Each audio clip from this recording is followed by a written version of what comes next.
This is so immense, this universe, this planet, this sacred space, sitting here leaning up against the breast of my friend. And looking around, I see death and life, many deaths all throughout the day, every leaf that falls, and birth, each to its season, is immense. If you live in the city, you have death many times in the day. A class is canceled, a company goes under, a wreck occurs on the neighborhood intersection, or in your yard, a tree's cut down and the view suddenly changes. And here in the forest is no different.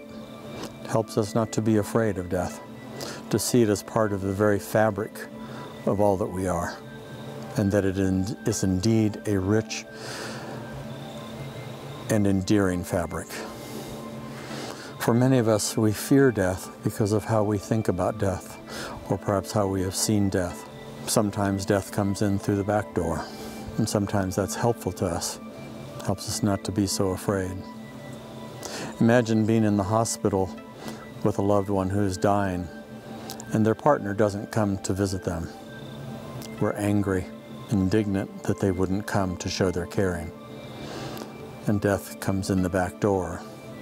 And we come to understand that dying is in the decision our own beloved made to choose that partner.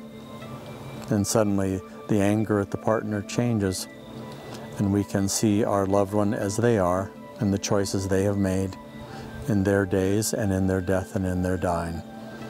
At that point, we can be fully with them, compassionate and caring, loving them for who they are, forgiving all that needs to be forgiven. You and I have a choice. We can be hospitable or we can be hostile to death. It's our decision. To be hostile means to deny death, to give it no place in our lives, to live each day as though it doesn't exist. Or we can be hospitable. We can make room for it. We can even make a room in our house for it, a room in our heart that says it is as valuable and cherished as all things in creation in this immense universe, even in our death and dying. I love watching the leaves in the fall, watching them suddenly release from the tree and come to the ground, releasing their robe of many colors. And I wonder how they know when it's time to let go, to let down, to fall to the ground, to be held by Mother Earth in their robe of many colors. And I wonder what it'll be like when I let go of this robe in my death and dying.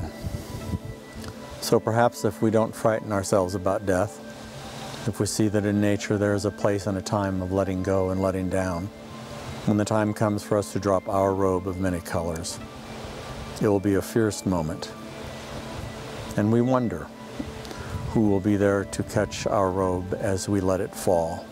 If it's Mother Earth, what an immense and immeasurable gift to fall to the breast of the earth, to not be afraid in that fierce moment when death visits.